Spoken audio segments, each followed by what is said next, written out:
और एक बड़ी खबर आपको बता दें, ब्रजेश पाठक के खिलाफ अभद्र टिप्पणी का मामला। यूपी सरकार के मंत्री कपिल देव अग्रवाल का बयान। कपिल देव अग्रवाल अखिलेश यादव पर जमकर बरसे। राजनीति में गैर जिम्मेदाराना टिप्पणियां हो रही हैं। समाजवादी पार्टी का फ्रस्ट्रेशन सामने आ रहा है। कपिल देव की तरफ से कहा गया, वरिष्ठ नेता हैं, भाषा की मर्यादा रखनी चाहिए।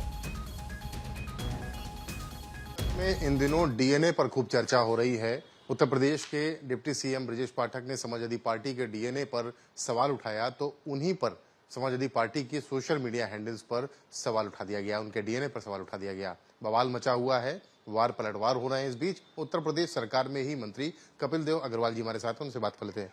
डीएनए पे बड़ी चर्चा हो रही है आजकल। बड़ी खराब ये सब चीजें हैं। जिस प्रकार से राजनीति में गैर जिम्मेदार टिप्पणियां हो रही हैं और श्री अखिलेश यादव जी ने जिस प्रकार से एक स्वयं मर्यादित पद पर रहकर के, स्वयं मुख्यमंत्री के पद पर रहकर के, जिस प्रकार से ब्रजेश पाठक जी के ऊपर जो डिप्टी सीएम हैं उनके ऊपर टिप्पणी करने का काम किया, तो बहुत ही गैर जिम्मेदार है। और मुझको लगता है कि फ्रस्ट्रेशन ये समाजवादी पार्टी का लगातार जनता के सामने आ रहा है। अखिलेश यादव जी ने कहा कि यदुवंशी हैं, भगवान कृष्ण के ऊपर आप सवाल उठाते हैं। ब्रजेश पाठक को नसीहत भी दी उन्होंने ट्वीट करके। और यदुवंशी हैं, यदुवंश होकर के उनको गाय के गोबर में बदबू आती है, गाय के दूध में बदबू आती है, गाय में से बदबू आती है। और भगवान कृष्ण तो गाय के भक्त है, गाय के पीछे गोलू धोनी तक जाकर उनकी सेवा करके आया करते थे। तो कैसे यदुवंशी है समझ में नहीं आता। तो भगवान कृष्ण के नाम को भी ये लोग जो सार्थकता उसकी खत्म करने का काम कर रहे हैं। तो चीज़ों को मेरा श्री अखिलेश यादव जी को मेरा सुझाव है, मेरा निवेदन है, वो वरिष्ठ नेता है कि भाषा की मर्यादा बना कर रखें। राजनीति में ये कहाँ तक जायज है कि आप ऐसे ऐसे जगहों के नाम लिख दें जो बड़ी ऐसी नाम लिए लिखे गए हैं, ट्वीट में एक्स करके एक्स हैंडल पर लिखे गए हैं, माँ बाप पर उंगलियां उठाई गई हैं। मुख्यमंत्री जी ने कह दिया है कि समाजवादी पार्टी से आदर्श आचरण की उम्मीद नहीं की जा सकती।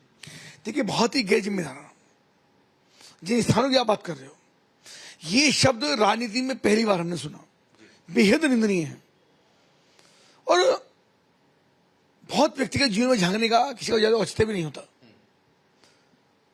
और कम से कम जो राजनीतिक क्षेत्र में लोग आते हैं उनकी क्या पृष्ठभूमि है, किस जाति के हैं, किस वर्ग के हैं, किस घर में पैदा हुए, ये ज्यादा महत्वपूर्ण नहीं है। और अखिलेश जी को तो एक पड़ोसी गई विरासत में मिली राजनीति। बाकी राहुल गांधी जी हैं, उनको विरासत में मिली है। बाकी हम जैसे लाखों लोग हैं जो राजनीतिक क्षेत्र में परिश्रम करके आगे बढ़े, तो उनके ऊपर इस प्रकार की टिप्पणियां होंगी, उनके ऊपर इस प्रकार की बातें होंगी, तो मुझको लगता है बहुत खराब है। और बहुत व्यक्तिगत जीवन में जाकर के समाज के लिए सार्थकता क्या है, समाज के लिए आप क्या कर रहे हो, क्या देने जा रहे हो, क्या आपकी योजना है। और मुझको लगता है जो सबसे महत्वपूर्ण बात है कि जिस प्रकार से ऑपरेशन सिंधु करके देश की पराक्रमी सेना ने, हमारी बेटियों ने, नौजवानों ने पाकिस्तान को एक जवाब देने का काम किया, उनके अड्डों को पिन पॉइंट करके मार गिराने का काम किया, आतंकवादी अड्डे ध्वस्त करने का काम किया, आतंकवादी को खत्म करने का काम किया। और उसके बाद प्रतिक्रिया में देश भर में तिरंगा यात्रा के साथ जो देश भर में लोग जुट रहे हैं, झंडे के नीचे आ रहे हैं, तो इनका जो मुस्लिम तुष्टिकरण का फार्मूला है वो खत्म होता दिख रहा है। क्योंकि तिरंगा यात्रा में पूरे देश का मुसलमान, पूरे देश का हिंदू, देश का प्रत्येक नागरिक एक साथ तिरंगे के साथ है, तिरंगे के नीचे है। तो इनको लगता है ये विषय राजनीतिक नहीं है, तिरंगा यात्राएं या तिरंगा या ऑपरेशन सिंधु राजनीतिक नहीं है, पर इन लोगों ने पॉलिटिकल बना दिया है। मुस्लिम तुष्टिकरण का फार्मूला फेल हो गया है, इसलिए फड़फड़ा रहे हैं। और इनको लगातार चीजें दिख रही हैं कि जमीन इनको सख्ती नजर आ रही है। और मुसलमान भी इनको समझ गया है कि इनके साथ चल करके जीवन चलने वाला नहीं है। श्री नरेंद्र मोदी जिस विजय को लेकर के देश के बढ़ाने का काम कर रहे हैं, सबका साथ सबका विकास सच्चाई में दिख रहा है, धरातल पे वो सब चीजें आ रही हैं।